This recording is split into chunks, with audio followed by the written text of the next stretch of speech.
우리가 지난주 함께 나누었던 말씀의 내용들은 우리가 구원을 받는다 그럴 때 여러 가지 성경의 표현들이 있다는 것을 살펴보았습니다. 하나님의 은혜로 구원을 받습니다.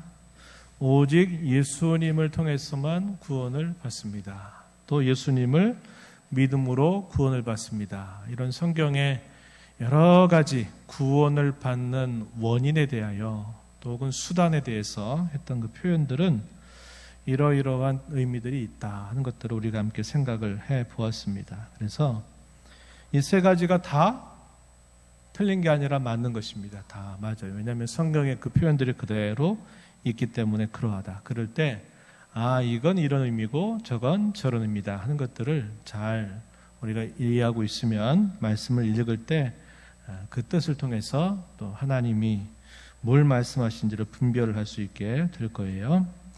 그러면서 우리가 함께 나누었던 중요한 이야기는 구원에 이르는 참된 신앙에 대해서 함께 생각을 했었는데, 구원에 이르는 참된 신앙은 크게 두 가지가 꼭 있다. 하나는 굳은 신뢰가 있어야만 된다. 또 하나는 아주 확실한 지식이 있어야 된다. 이 두 가지가 꼭 필요하다 하는 말씀을 나누었습니다. 그래서 이 확실한 지식 그리고 굳은 신뢰는 동전의 양면과도 같아서 어느 것 하나를 떼어낼 수 없다 하는 것을 우리가 꼭 알고 있어야 하겠습니다.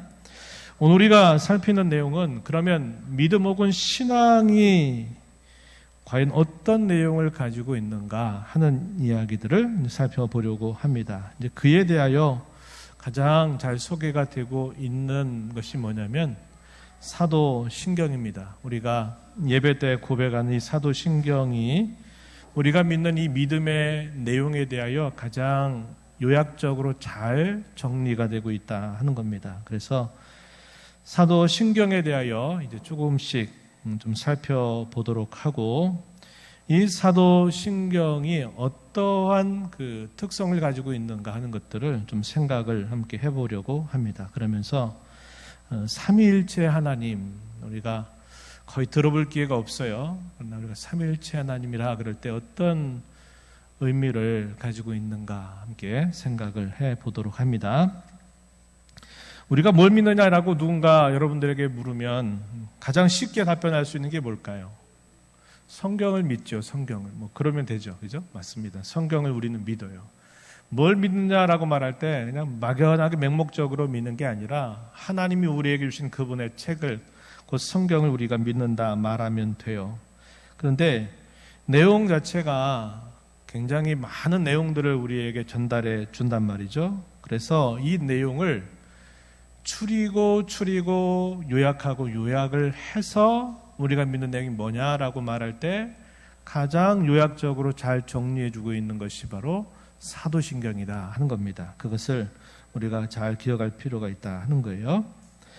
원래 이 사도신경은 어떤 용도로 쓰였을까? 첫 번째 가장 먼저 쓰였던 용도는 세례를 받을 때 그 세례받기 위한 공부의 내용으로 이 사도신경이 사용이 됐습니다. 왜냐?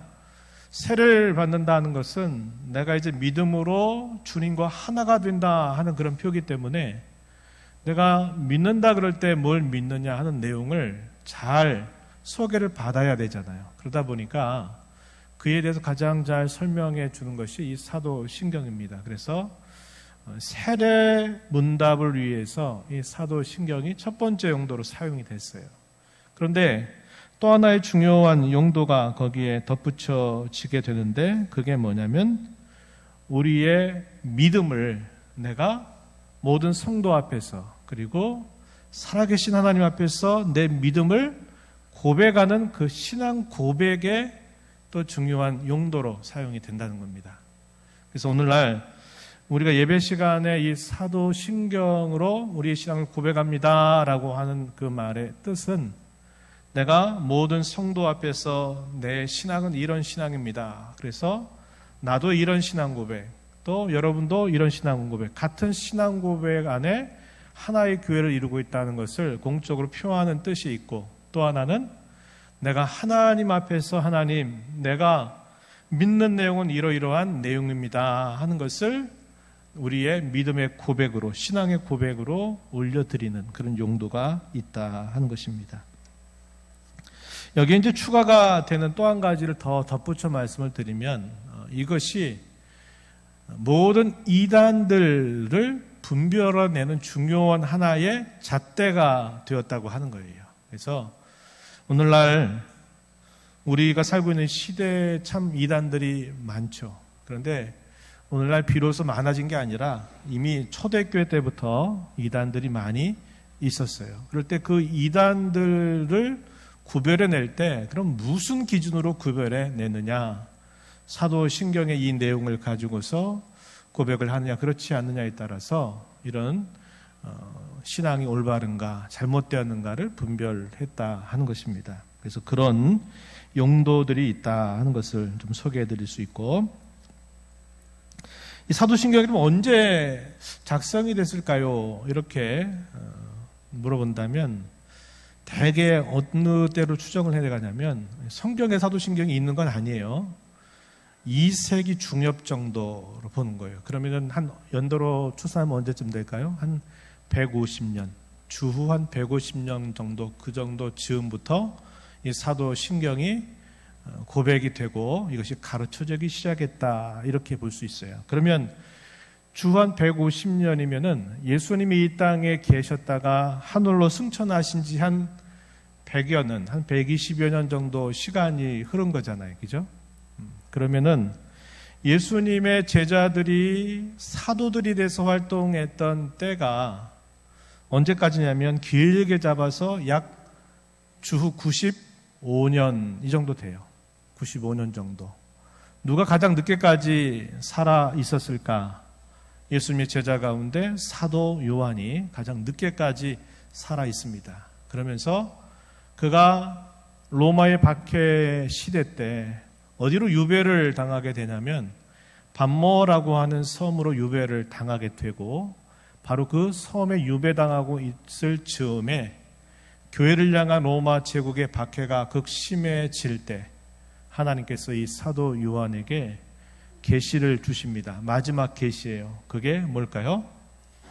요한계시록이라고 하는 것을 주셔가지고 요한계시록을 기록하게 되면서 이제 모든 성경이 완결되게 되는 그런 때가 된 것입니다. 그래서 주한 95년 정도 사도 요한, 그러면은 그 이후로 한 60년 정도를 보잖아요.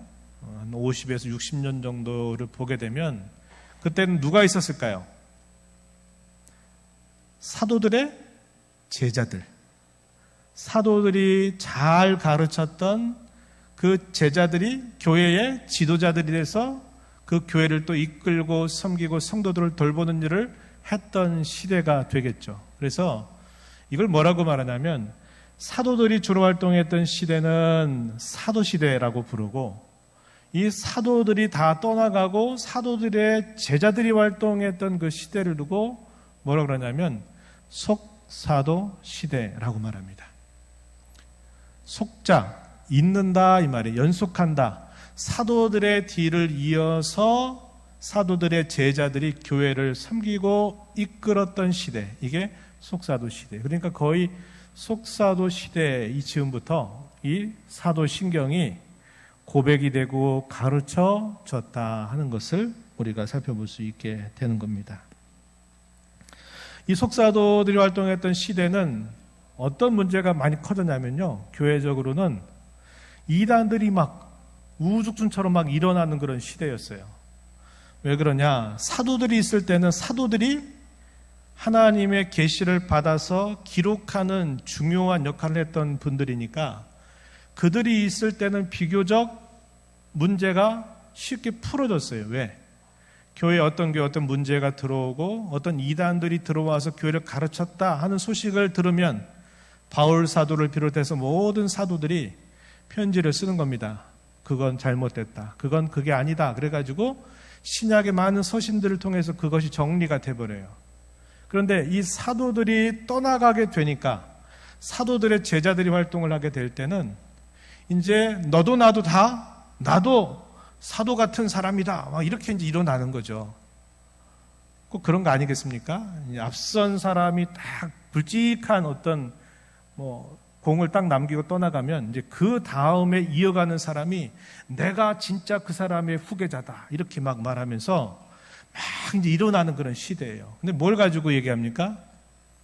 완성된 이 성경을 가지고서 내가 성경을 깊이 연구하고 묵상하고 성경을 내가 세세하게 다 쳐다보니까 성경이 이렇게 말하더라 하는 것들을 하나씩 말하고 가르치고 주장하기 시작하게 됐어요. 근데 그 주장들이 다 옳으냐? 그렇지 않은 거예요. 그 어떤 주장에 대해서 서로 변론, 논쟁들이 일어나고 서로 부딪히는 일들이 막 일어나는 겁니다. 그럴 때 그러면 어떤 게 성경을 제대로 보는 거냐? 어떤 게 성경이 정말 가르치는 거냐 하는 것들을 분별해야만 되는 그런 시대가 된 거예요. 그래서 그 시대, 속사도 시대들이 활동했던 그때는 수많은 논쟁들이 막 일어나는 그런 시대입니다. 근데 기준은 뭐예요? 성경이에요, 성경. 이 성경 가지고 성경을 곳곳마다 파헤치고 다 읽고 다 거의 암송할 정도로 성경을 박식하게 아는 사람들이 성경 가지고 성경에 보니까 이건 이거다라고 말하는 일들이 많아졌는데 이게 서로 일치가 되지 않는 거예요. 그래서 교회 간에 분란이 일어나고 논쟁이 일어나고 변론이 일어나는 그런 시대. 그래서 소위 변증가들이 활동했던 시대다. 이렇게 교회 역사에서는 말을 하게 됩니다. 그럴 때 이제 그럼 뭐가 옳으냐 하는 것들을 분별하기 위해서 기준이 필요한 거죠. 그러면서 소위 그때부터 뭐가 정리가 되냐면 소위 교리라고 하는 것들이 하나씩 정리가 되고 정립이 되고 만들어지기 시작하는 겁니다. 왜냐? 그걸 가지고 말하자는 거예요. 그래서 그 교리적인 가르침에 벗어나는 엉뚱한 소리를 성경 가지고 얘기해도 그것은 틀렸다. 그리고 성경에 가지고 이야기하는 것이 그 교리적인 그 가르침 안에 잘 맞게 되면 그래, 이게 맞다. 이렇게 이제 분별을 하는 기준이 된 겁니다. 오늘 어떤 분들은 이런 식으로 얘기를 해요. 상당히 위험한 말이죠. 내가 성경을 100독했다. 내가 성경을 200독했고 내가 성경 가지고 깊이 기도하다 보니까 내가 여태까지 몰랐던 신비로운 것들을 깨달았다. 이렇게 말하는 사람이 간간히 일어납니다. 여러분도 들어보셨을지 몰라요. 이런 사람들이 일어나요. 그러면 일반 성도들이 볼 때는 성경을 100독했으면 얼마나 성경을 박식하게 알까? 성경을 얼마나 많이 알까? 그런 생각이 들죠? 내가 기도하면서 깊이 주께서 내게 하신 말씀을 들었다. 그러면서 성경에 이런 이야기는 여러분들은 한 번도 못 들어봤을 거다. 내가 주께로부터 들어서 내가 여러분들에게 이것을 가르친다. 이렇게 이제 말을 하면은 일반 성도들이 이제 분별력이 없는 성도들은 얼마나 실력하면 얼마나 실력이 있으면 저 사람이 이런 걸 깨달았을까. 그래가지고 거기에 길을 맡겨요. 맡겨버려요. 그러면은 100에 100이라 어떻게 될까요? 어디로 갈까요? 올바른 데로 갈까요? 잘못된 데로 갈까요? 너무 어려워요, 질문이? 잘못된 데로 가는 겁니다. 가는 거예요. 왜 그럴까요? 제가 말씀을 드리는 게 아까 얘기했지만 사도들의 시대가 끝나고 사도들의 제자들이 활동할 때부터 성경을 그렇게 많이 읽었던 사람들이 성경에 있는 이야기들을 가지고 다 끄집어내서 얘기를 했어요. 그리고 그 문제에 대해서 당시 모든 교회 지도자들이 함께 큰 종교회를 열어서 성경에서 이렇게 말해도 그 말씀은 이렇게 보는 게 아니다. 성경의 이 구절과 모순된다. 그건 잘못된 거다. 그렇게 이해하면 안 된다. 이렇게 해서 이런 것들이 공적으로 다 표명이 돼가지고 교리가 정립이 된 거예요. 그래서 오늘날 예를 들어서 이렇게 신앙의 뼈대에 대해서 배우지 않고 또 이런 사도신경이나 신앙고백이나 우리가 여태까지 2000년 기독교 역사를 가지고 있으면서 배워왔던 수많은 신앙고백들이 우리에게 잘 정리해서 우리의 손에 넘겨졌는데 우리가 그런 것들은 싹 손으로 다 그 문을 닫아놔버리고 내가 성경을 100번 읽었으니까 내가 성경 다 안다 이렇게 말하면 이게 굉장한 교만입니다. 이미 성경의 어떤 이야기를 가지고 하더라도 그게 새로운 게 아니에요. 이미 2000년 역사 속에서 다 거기에서 정리가 돼서 우리에게 전달이 된 겁니다. 그래서 이걸 모르는 사람은 성경만 많이 보고 기도만 많이 하면 성경 다 안다고 말하는 것은 아주 잘못된 거예요. 무식한 말이에요. 위험한 말이에요. 그래서 여러분들이 그걸 잘 가지고 있어야 돼요. 오늘날 하나님의 교회라든지 이단들이 와가지고 성경 가지고 얘기하재요. 그러면 일반 신자들이 그 사람들과 얘기하면 못 당했네요. 왜 그러냐? 어떻게 이야기하는 법을 다 하나하나 코치를 받아서 훈련을 받아요. 그래서 교회 가운데 신학 훈련을 받지 않은 일반 성도들은 웬만하면 그들의 말을 이겨내지 못합니다. 근데 그들의 이야기가 새로운 거냐? 안 그래요. 옛날부터 초대 때부터 있었던 그 이단들이 쉽게 말하면 옷만 옛날 옷 입었던 사람이 오늘날 현대적인 옷을 입고 찾아와가지고 똑같은 말 하는 거예요. 그래서 우리가 신앙생활을 할 때 성경을 많이 읽고 성경을 계속 묵상하는 것뿐만 아니라 앞선 시대가 우리에게 넘겨준 이런 잘 정립이 된 신앙의 유산들을 함께 붙들지 않으면요, 우리가 이단들에 쉽게 넘어가게 돼 있어요. 그렇기 때문에 여러분들이 특별히 이제 우리가 주일 오전이라든지 새벽에 제가 그런 이야기들을 다 간간히 필요하면 하겠지만 하지 못해요. 대개 우리 신앙의 전통에서 언제 하느냐? 주일 오후 시간에 이런 내용들을 성도들에게 하나하나 차근차근 나누는 시간들을 가져요. 그러면서 내가 믿는 신앙이 이런 뿌리를 가지고 있고 이런 깊이가 있고 이런 풍성함이 있다고 하는 것을 배워가면서 신앙을 다져가는 시간으로 이렇게 주일 오후 시간을 가져오는 겁니다. 그래서 여러분들이 그런 이해를 가지고 교회 역사를 무시하는 신앙생활은 분명히 잘못된 거라는 걸 분명히 알고, 오늘날 이단들이 전혀 새로운 이단들이 아니라 이미 예전부터 있어 왔던 이단들이 옷만 바꿔서 입고 얘기하는 거예요. 새로운 거 깨달았다고 말하지만 새로운 게 아니라 이미 옛날부터 했던 이야기를 또다시 말만 조금 바꿔서 그 말을 하고 있는 것이다. 이렇게 여러분들이 분별하시면 돼요. 그래서 골자는 그 가운데 가장 대표적인 것이 뭐냐면 이 사도신경이라고 하는 이 내용이 이런 이단들을 분별하는 아주 중요한 잣대가 되었다. 여러분들이 그걸 꼭 아시면 되겠어요. 그래서 어떤 목사님들은 신학교에서 막 배웠음에도 불구하고 우리는 다른 거 다 필요 없다. 성경만 잘 읽고 성경만 잘 읽고 성경만 믿으면 된다. 그렇게 말하는데 나중에 들어오면 이상한 소리 하는 거예요. 목회자가. 그러면 안 된다 이 말입니다. 그래서 여러분들 그런 걸 꼭 기억을 해주시면 좋겠고, 우리가 고백하는 이 사도신경은요, 우리의 말로 옮겨졌을 때는 이게 명료하지가 않아요. 근데 이제 옛날 여러분들이 암송했던 우리 이 사도신경은 더 어려웠어요. 왜? 우리말의 어순하고 실제로 이 말들이 표현될 때 어순이 말의 순서가 너무 달라요. 그러다 보니까 이게 일목요연하게 정리가 안 된단 말이에요. 그런데 지금 우리가 아는 이 세번역으로 된 이 사도신경은 조금 정리가 돼 있어요. 우리 어떻게 시작했어요? 사도신경의 첫 부분 어떻게 시작합니까? 나는 전능하신 아버지 하나님 천지의 창조주를 믿습니다. 그리고 또 두 번째, 나는 그의 유일하신 아들 우리 주 예수 그리스도를 믿습니다. 세 번째, 나는 성령을 믿습니다. 이렇게 고백이 쭉 나가요. 그래서 나는 믿습니다. 무엇을? 나는 믿습니다. 무엇을? 나는 믿습니다. 무엇을? 그래서 이게 세 묶음으로 이루어져 있어요. 사도신경이. 그래서 나는 믿는다 이 말을 뭐라고 실제로 고백하냐면 라틴어에서 온 말인데요. 크레도라는 말인데, 크레도라는 말은 나는 믿습니다 이런 뜻을 가지고 있는 말이에요. 그래서 크레도로 시작해요. 나는 믿습니다. 창조주 하나님을. 나는 믿습니다. 예수 그리스도를. 나는 믿습니다. 성령 하나님을. 이렇게 표현되어 있다 이 말이에요.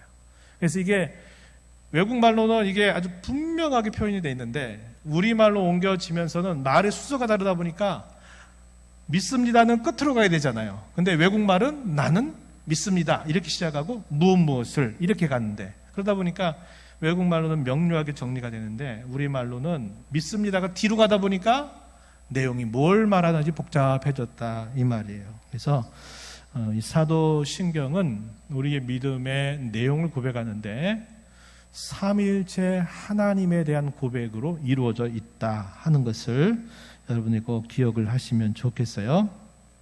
그래서 첫 번째 부분은 어떤 내용이냐? 나는 성부 하나님을 믿는다 이렇게 표현되어 있어요. 그래서 한번 따라해 볼까요? 성부 하나님과 우리의 창조. 이게 첫 번째 우리의 믿음의 내용으로 고백되는 부분이고, 두 번째도 한번 따라해 보시죠. 성자 하나님과 우리의 구원. 성부 하나님은 창조하신 일로 표현하고, 성자 하나님은 우리를 구원하신 일로 표현하고, 세 번째 한번 따라해 보시죠. 성령 하나님과 우리의 성화. 그래서 이 사도신경의 내용을 간단하고 명료하게 요약을 하면 성부 하나님과 우리의 창조를 믿습니다. 성자 하나님과 우리의 구원을 믿습니다. 성령 하나님과 우리의 성화를 믿습니다. 이렇게 내용으로 정리를 하시면 아주 좋겠다 하는 것입니다. 그래서 여기에서 결국 우리가 생각하게 된 게 뭐냐면 삼위일체라고 하는 이 말이 이렇게 되고 있구나 하는 것을 우리가 확인할 수 있다고 하는 겁니다. 삼위일체란 말이 성경에 나올까요? 안 나올까요? 성경에 있을까요? 없을까요?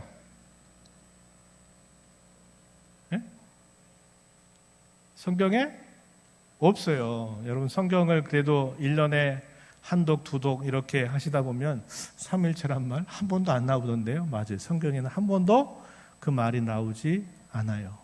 근데 이 삼위일체라고 하는 말을 언제 사용하기 시작했냐면 교회의 그 아버지들이라고 부르는 소위 교부시대 때 이 말이 처음 만들어지게 됩니다. 그래서 삼위일체라고 하는 말이 하나의 용어로 만들어졌어요. 그럼 삼위일체라고 하는 말 많이 들어보셨을 텐데 여러분이 어느 정도로 알고 계신지 모르겠어요. 우선 이 삼위일체라고 하는 용어는 성경에 안 나오지만 성경의 내용을 전체적으로 창세기부터 요한계시록까지 쭉 살펴봤을 때 그 의미가 이 삼위일체라고 하는 말에 가장 잘 들어맞는다. 그래서 그때부터 하나님이 누구시냐라고 말할 때 하나님은 삼위일체 하나님이십니다. 이렇게 고백을 하기 시작한 것입니다. 그래서 성경에는 나오지 않아요. 이단들은 이제 이런 거 가지고 따지는 거예요. 야, 너희 뭐 맨날 삼위일체 하나님 얘기하는데 너 성경에서 그 말 나와 안 나와? 이제 이렇게 이제 공격해 오는 거예요. 그러면 확신 있는 사람은 또 뭐라 그럴까요? 성경에 안 나오나? 야, 성경에도 나오지 않는 걸 너희는 그거 믿어? 잘못된 거 아니야? 이렇게 딱 치고 들어오면은 그때부터 가만있어 봐. 진짜 그 말이 이렇게 하면서 흔들리기 시작하는 거예요. 이단들은 그런 빌미를 하나씩 들어잡고 이렇게 파고 들어와 가지고 흔들어 대고 그거 아니야. 틀렸어. 너희 잘못 배웠어. 이게 맞아. 이런 식으로 이제 들어와 가지고 우리를 미혹한단 말이에요. 그래서 기억하세요. 삼일체라는 말은 성경에는 나오지 않지만 성경이 우리 하나님에 대하여 하시는 말씀들을 전체로 다 종합을 했을 때 이 용어가 가장 정확하게 표현하고 있는 용어다. 그래서 우리는 하나님을 두고 삼위일체 하나님이다라고 부른다. 이렇게 여러분들이 결과치를 딱 마음속에 가져두시기 바래요. 그래서 그 말 성경에 안 나오는데 왜 믿냐 그러니까 또 그 말에 흔들려가지고 또 진짜 그런데 이거 어떻게 된 거지? 막 그렇게 하지 마시라 이 말이에요.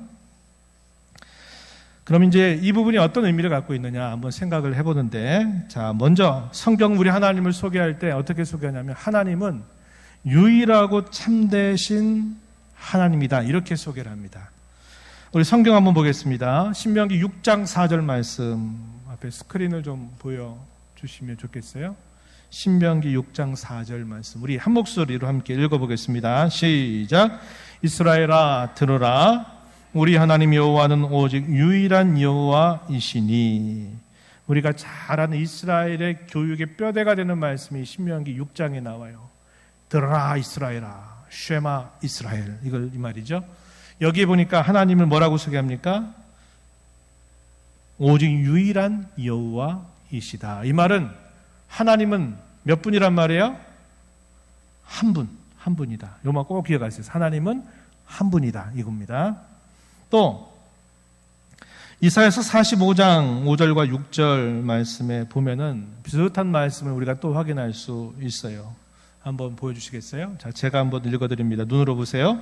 나는 여호와라, 나 외에 다른 이가 없나니 나밖에 신이 없느니라. 6절 끝부분에 가서 보면은 나는 여호와라, 다른 이가 없느니라. 하나님만이 유일하시다. 이 사실을 분명히 가르쳐 줍니다. 그런데 이렇게만 딱 끝나면은 하나님은 한 분이시구나, 이렇게만 알면 돼요. 그런데 성경이 거기에 딱 멈춰 있는 게 아니라 성경이 또다시 우리에게 덧붙여 주시는 말씀이 있어요. 성부와 성자와 성령이 계시다라는 사실을 우리에게 알려줍니다. 대표적인 구절이 우리가 조금 전에 읽었던 마태복음 28장 18절부터 20절 말씀의 내용입니다. 예수님이 부활하시고 승천을 하시기 직전에 모여있는 제자들을 향해서 이렇게 분부하시고 하늘로 올라가셨어요. 뭐라고 말씀하십니까?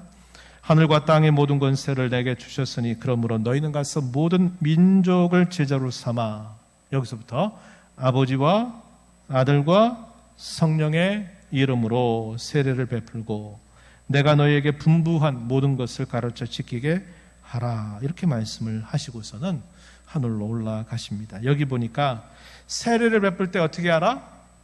성부와 성자와 성령의 이름으로 세례를 베풀어라. 그래서 오늘 우리가 세례를 줄 때 목사가 어떻게 합니까?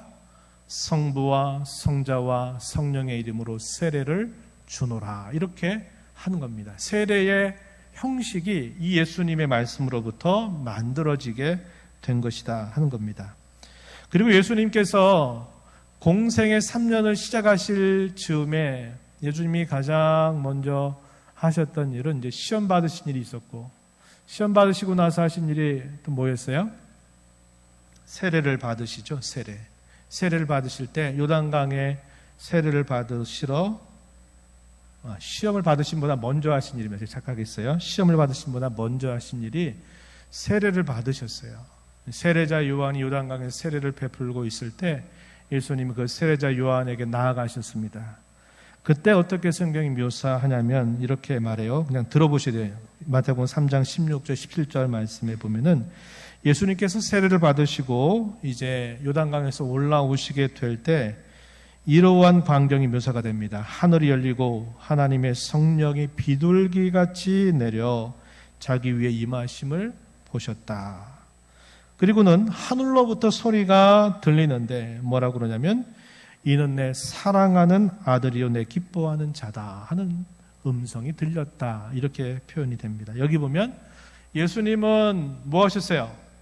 세례를 받으시고 요단강에서 올라오셨어요. 그런데 하나님의 성령이 비둘기같이 예수님에게 함께 있는 것이 묘사가 되죠.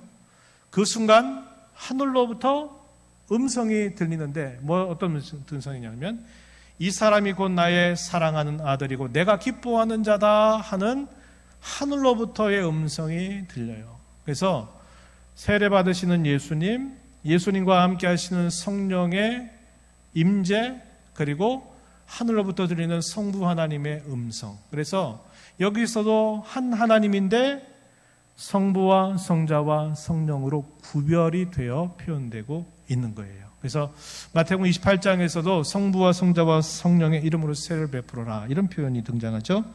그리고 주일 예배를 마칠 때 강복선언 혹은 축도할 때 여러분 많이 들어본 표현이죠. 우리 주 예수 그리스도의 은혜와 하나님 아버지의 사랑하심과 성령의 교통하심이 너희 무리와 함께 있을지어다, 이런 표현이 있어요. 고린도 후서 13장 13절 말씀에 등장하고 있는 표현입니다. 많이 들어보셨어요. 그죠? 제가 예전에 그런 얘기를 여러분들에게 드린 것 같아요. 제가 중학교, 고등학교 때 어느 때인지 모르겠는데 하도 이제 주일학교 때 아니 중학교 때 예배를 이제 계속 참여를 하다 보니까 어른 예배를 참여하다 보니까 목사님이 항상 예배 마실 때 이걸 하는 거예요. 손을 들고. 그래서 친구들하고 짰어요. 그 마지막에 하는 거는 내가 할 테니까 나머지는 네가 이거 해보고 해가지고 이렇게 서로 해가지고 마치 예배하는 것을 이렇게 시연해 보듯 듯이 이렇게 했던 적이 있어요. 몰라서 그랬죠. 나중에 알고 나서 회개했지만 그냥 모르니까 그냥 이렇게 하면 되는구나 해가지고 이렇게 한 거예요. 그래서 이게 이제 소위 축도 혹은 강복 선언의 그 기초가 되는 말씀이 이 고린도후서 13장 13절인데 누가 하느냐? 하나님이 세우신 목사들을 통해서 하게 돼 있는 것이 합법적이에요. 그러니까 성도들이 나도 목사님처럼 하겠다 그래가지고 이렇게 막 이렇게 한다고 하는 것은 아니다 이 말이에요. 그래서 여러분들이 그렇게 하는 걸 보면 구약 성경에는 주로 한 분 하나님에 대하여 유일하신 하나님에 대해 이렇게 말하다가 신약 성경에 오니까 구별이 돼서 표현이 되고 있다는 거예요. 그래서 그럼 이걸 어떻게 부를까요? 할 때 그럼 예수님도 한 분, 성령님도 한 분, 성부 하나님, 하늘 아버지도 한 분. 그러니까 어떤 분은 우리는 세 분 하나님을 믿어요. 이렇게 말하는 분이 있어요. 맞는 말일까요? 틀린 말일까요? 네, 틀린 말이에요. 하나님은 한 분으로만 말해야 돼요. 그러면 한 분이신데 성부와 성자와 성령이 구별되고 있다. 이렇게 표현되어 있어서 그럼 이걸 어떻게 해야 될까? 거기에다가 사람이라고 말하면 안 되는 거예요. 사람이라면 세 분이 되잖아요. 세 분이 된다 그러면 이거는 이단이에요. 이단으로 정리된 거예요. 하나님은 한 분이라고 하는데 너는 왜 세 분 하나님을 말하냐? 이단이다. 이렇게 초대교회 때부터 정리가 된 겁니다. 그래서 어떤 말을 그러면 넣어야 되느냐 했을 때 이제 교부들이 거기에다가 위격이란 말을 사용했어요. 한자말로는 자리 위자를 썼어요. 자리 위자를 써가지고 위격이다. 그래서 새 위격들이다. 이렇게 부르자고 한 겁니다. 이건 약속이에요. 온 교회가 약속한 것입니다. 그래서 하나님은 한 분이신데 성부와 성자와 성령의 새 위격으로 계신다. 이렇게 말하는 것이 삼위일체의 뜻입니다. 가장 중요한 뜻이 바로 그거예요. 만약에 어떤 분들이 여러분에게 삼위일체가 뭐야 도대체? 그럴 때 여러분들이 이런 말하면 안 되겠죠? 우리는 성부, 성자, 성령 하나님 세 분 하나님을 섬긴다. 이렇게 말하면 X. 어떻게 말해야 돼요? 우리는 한 분 하나님을 섬기지만 그 한 분 하나님은 성부와 성자와 성령 세 위격으로 계시는 분이시다. 이렇게 말해야 정답이다 이 말이에요. 그래서 여러분들이 알고 계신 분들은 확실하게 정리하고 헷갈리셨던 분들은 확실하게 다시 정립하시게 되기를 바란다 하는 것입니다. 그래서 이 삼위일체라고 하는 용어가 만들어지게 됐어요. 그렇지만 여기서 중요한 것은 뭐냐면요. 소위 이런 것들을 조심해야 돼요. 뭐냐면 구약시대는 성부 하나님이 주로 나타났으니까 구약시대 때는 성부 하나님의 시대, 예수님이 이 땅에 계실 때는 성자 하나님이 계셨으니까 이때는 성부 하나님의 시대, 그리고 예수님이 승천하시고 난 지금 승천 이후로부터 지금까지는 성령 하나님이 활동하시니까 성령 하나님의 시대. 이렇게 말하면 틀릴까요? 맞을까요? 틀려요. 이렇게 말하면 안 돼요. 이것은 소위 세대론이라고 하는 잘못된 사람들이 가르치는 아주 잘못된 가르침입니다. 그런 걸 따라가면 안 돼요. 근데 여러분들이 어디서 들었는지 모르고 많이 이렇게 저렇게 듣다 보니까 심심치 않게 그런 이야기를 해요. 구약시 때는 성부 하나님이 활동했잖아. 또 예수님이 하시고 지금 성령님이 하시잖아. 이렇게 말해서 안 된다는 거예요. 구약시대에도 항상 이 삼위일체 하나님은 구약시대 때도 항상 함께, 신약시대 예수님이 이 땅에 계실 때도 항상 함께, 그리고 지금도 항상 함께 일하신다는 거예요. 이거를 기억해야 됩니다. 아까 제가 초대 말했죠? 사도신경의 첫 번째 분이 성부 하나님과 우리 창조 말했을 때 그럼 창조는 성부 하나님만 하신 거냐? 성경은 그렇게 말하지 않잖아요. 그렇게 말하지 않아요. 그러나 대표적으로 그렇게 표현을 하는 것뿐이지 창조의 사역도 삼위일체 하나님이 함께 하시고 우리를 구원하신 일도 삼위일체 하나님이 함께 하시고 또 우리를 거룩히 해서 우리를 그의 교회로 삼으시고 우리를 영광스럽게 하실 이것도 삼위일체 하나님이 함께 하시는 일이다.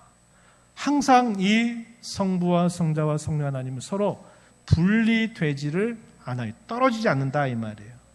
구별은 돼요. 그러나 분리되지 않고 항상 함께 하신다. 이것이 삼위일체에 있어서 아주 중요한 핵심적인 내용입니다. 좀 어렵죠? 자, 오늘은 여기까지만 얘기를 하고 마무리를 짓겠는데요. 우리가 하나님과 교제한다 그럴 때는 예수님과만 교제하는 거 아니고 또 성령님과만 교제하는 거 아니고 아버지와만 교제하는 게 아니에요. 우리가 하나님과 교제한다고 할 때는 삼위일체 하나님과 서로 교제한다 하는 그런 뜻이 분명히 있는 것입니다. 왜 우리가 이 삼위일체 하나님을 더 많이 알고 깊이 알아야 되느냐?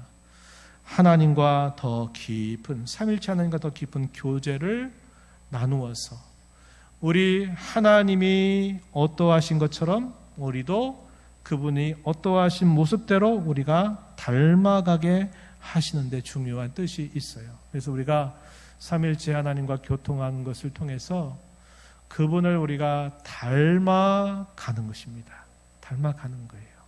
그래서 우리가 지금은 비록 이 땅에 살고 있고 우리가 지금 이 땅에서는 연약한 육신을 가지고 있지만은 하나님은 우리를 구원하여 우리를 그의 자녀로 삼으셔서 우리를 그분의 어떠하심으로 우리가 닮아가게 하시려고 우리의 삶을 이끌어가고 계시다 하는 것을 우리가 꼭 기억하면서 이 한 주간도 흩어진 교회로 살아가실 때 삼위일체 하나님과 더 가까이 교제하시면서 또 한 주간 복되게 살아가게 되기를 진심으로 바랍니다. 하나님 아버지, 오늘 저희가 함께하는 시간들을 통해서 우리가 믿는 이 믿음의 내용이 성경에도 그러하지만 사도신경을 통하여 잘 요약되어 있음을 저희가 함께 생각해 보았고, 저희가 고백하는 이 사도신경의 내용은 우리가 어떤 내용을 믿느냐뿐만 아니라 우리 시대의 잘못된 모든 이단들을 분간해내는 중요한 잣대가 된다고 하는 것도 저희가 함께 오늘 생각해 보았습니다. 무엇보다도 저희를 죄와 형벌로부터 구원하신 우리 하나님께서 우리를 하나님처럼 닮아가게 하시려고 우리를 부르시고 우리와 교제하시고 우리 가운데 일하고 계심을 언제나 알게 하여 주셔서 저희가 하나님의 성품을 닮아가며 하나님께 영광을 돌리는 복된 삶 살게 하여 주옵소서. 예수님 이름으로 기도하옵나이다. 아멘.